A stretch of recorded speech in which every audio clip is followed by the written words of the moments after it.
After enthalpy of physical change, the next physical change in that we did enthalpy of phase transition. The second enthalpy of physical change we are going to do, that is enthalpy of atomic or molecular changes. Now in this we are going to deal, very important is with the elements. In there the first we have enthalpy of ionization. Ionization, it's a process where an electron is removed from a gaseous atom so as to convert into its respective ion. During this process, whatever is the amount of energy supplied so as to remove this electron, that will be called as enthalpy of ionization. Enthalpy of ionization is much more similar to one definition which we have done in modern periodic table, that is ionization potential or ionization enthalpy. If you remember that, we have written ionization potential or ionization enthalpy as the amount of energy required to remove a most loosely bound electron from a neutral gaseous atom. Same thing is nothing but also named as enthalpy of ionization. So in this, the words, because of the word change, the definition will be little different. It will be defined as the enthalpy change that accompanies the removal of an electron from each atom or ion in 1 mole of gaseous atoms or ions. Very important, it should be gaseous and it should be 1 mole. Again, so as to remove an electron, we will always require to supply the energy. So again, enthalpy of ionization will always be a positive value because the process is endothermic. Now, in this, need not compulsory that you can remove only 1 electron. There are many whose valencies are more than 1. So definitely it can remove more than 1 electrons. So every time the energy supplied to remove that electron, 1 electron precisely, will be called as enthalpy of ionization. But every time, even though the atom is same, from there to remove the electron, energy supplied will not be same. In fact, second time when you remove an electron from the same atom which has now converted into a monopositive ion, there the energy supplied will be more. So if we remember modern periodic table, we have done that if I compare first ionization potential and second ionization potential, that is the energy required to remove the second electron and the energy required to remove the first electron. So second ionization potential will be more than that of first. So same case is this. Every time you remove an electron from the same atom, the energy supplied will go on increasing. Okay. So to remove 1 electron, whatever is the energy supplied, that would be called as enthalpy of ionization. Reverse of ionization is electron gain process, which we have again done in modern periodic table as electron gain enthalpy. It is the amount of energy lost when an electron is gained by a neutral gaseous atom. When an electron is gained by an atom, it will convert itself into an anion. Okay, and during this process, the amount of energy is lost, and that is why electron gain enthalpy value will be a negative value. The second enthalpy of atomic or molecular changes is enthalpy of atomization, written as delta H of atom. Now, atomization is a process where you convert a gaseous molecule into its gaseous atoms. When you convert a molecule into its atoms, the energy supplied will be nothing but called as enthalpy of atomization. So it is defined as the enthalpy change accompanying the dissociation of all the molecules in 1 mole of a gas-phase substance into its gaseous atoms. Gas-phase substance into its gaseous atoms. Very important, 1 mole. Now in this, depending upon which molecule we are converting into its respective atoms, the enthalpy of atomization value will keep on changing. Now here I have mentioned 2 examples. In the first, we are breaking chlorine molecule into its respective chlorine atoms. That is enthalpy of atomization for chlorine molecule. That we require 242 kilojoules of heat to be supplied for 1 mole of chlorine. Again, if I convert this into half, the enthalpy of atomization value will also be divided by 2. If I make this 2 moles, enthalpy of atomization value will multiply by 2. In place of chlorine, if I take an example for atomization of methane molecule, as methane molecule comprise of 1 atom of carbon and 4 atoms of hydrogen. So when 1 molecule of methane in its gaseous state is converted into its carbon atoms and hydrogen atoms, the amount of energy supplied will be its enthalpy of atomization, which is definitely more than the required for chlorine. As here the atoms are more, the energy will also be more, and which counts to be 1660 kilojoules per mole. Again, we don't have to by heart the values of what are the enthalpies. What we have to remember is both the cases it will be positive because the process is again endothermic. Gaseous molecule converting into its gaseous atom, that process is called atomization, and during this process whatever is the enthalpy required, that is called enthalpy of atomization.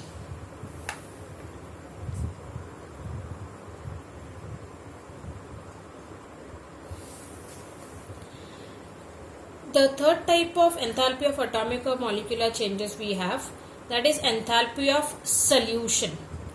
Whenever we are talking about solution, the 2 very important thing is solute and solvent. We have already discussed this in a chapter solution. Whatever we have in a lesser quantity is called solute, and whatever we have in a higher quantity, that is called solvent. Now in this I take an example of our common salt, that is NaCl, which is in the form of solid. It will behave as solute when this is dissolved in a given amount of water, where water will behave as solvent. Then this process where NaCl salt will dissolve in water to give us aqueous NaCl solution. During this there is an enthalpy change happening. This would be called as enthalpy of solution, which is written as delta H of solution. Now when we mix salt in water, this process is endothermic, means it will require an heat of 4 kilojoules per mole. So in this the process enthalpy of solution will be a positive value. But here a point differed is enthalpy of solution need not always be an endothermic process. Depending upon solute and solvent, enthalpy of solution can be positive or it can also be negative. Reason, enthalpy of solution is a sum of the contributions of 3 kinds of interaction. Those 3 kinds of interactions are interaction between solute particles, interaction between solvent particles, and the third one is interaction between solute-solvent particles. Depending upon the interactions between the 3, the value of enthalpy of solution will be decided. That's the reason this given value may be positive or may be negative. It depends upon which solute are you talking about and in which solvent. If I have to define enthalpy of solution, it is defined as the enthalpy change in a process in which 1 mole of substance is dissolved in a specific quantity of solvent so as to form a solution of a particular concentration at a given temperature.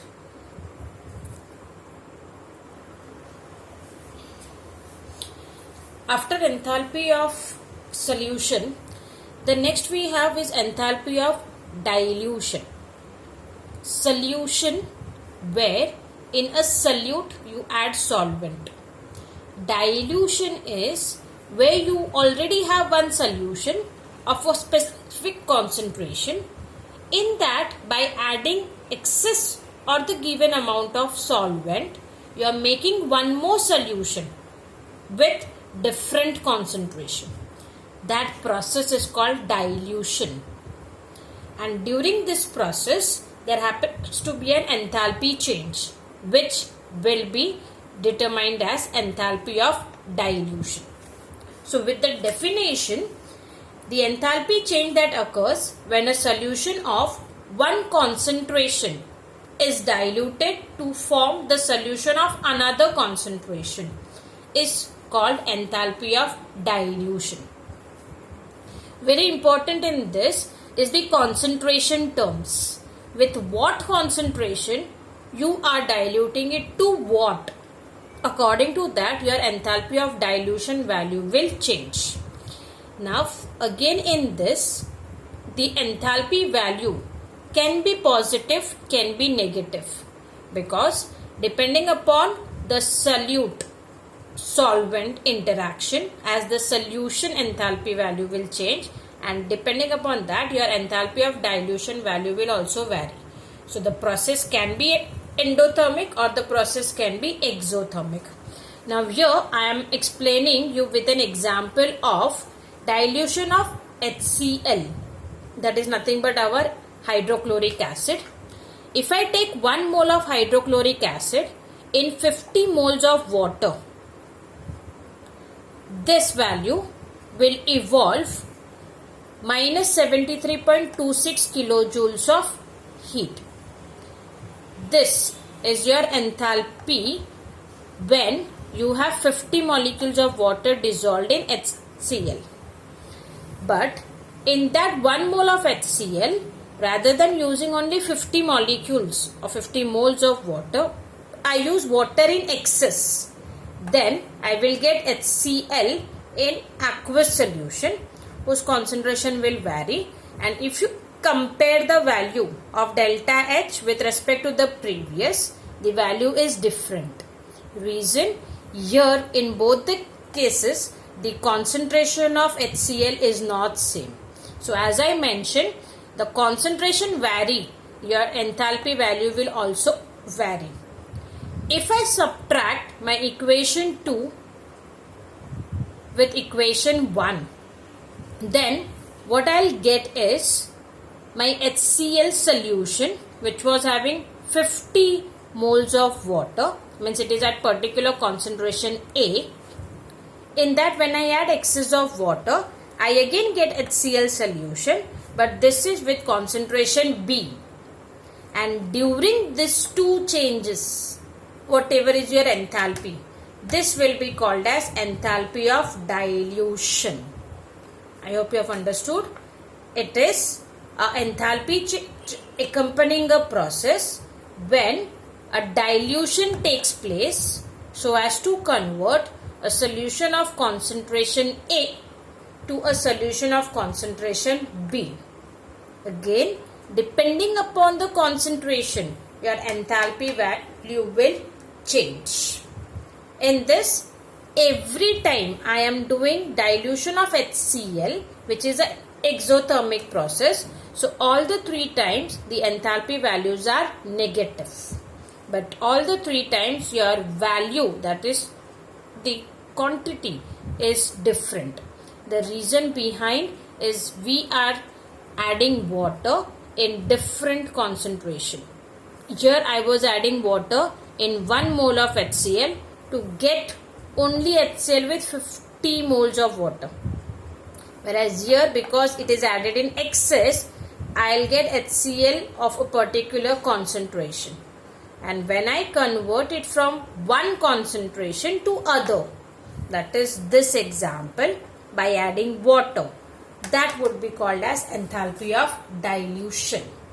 So, till now we have done 4 enthalpies happening during atomic or molecular changes.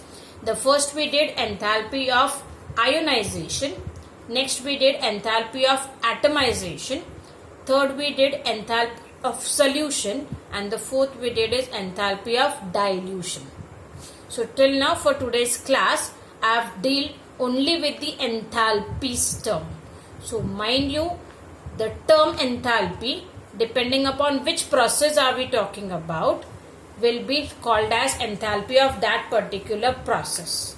But again, an important term is enthalpy is an extensive property. So everywhere, whatever is the process, the mole of the component will be a very, very important parameter. Based on this, many a times there is a question asked as define. Okay, so all these definitions we have to by heart. That is the very, very important thing.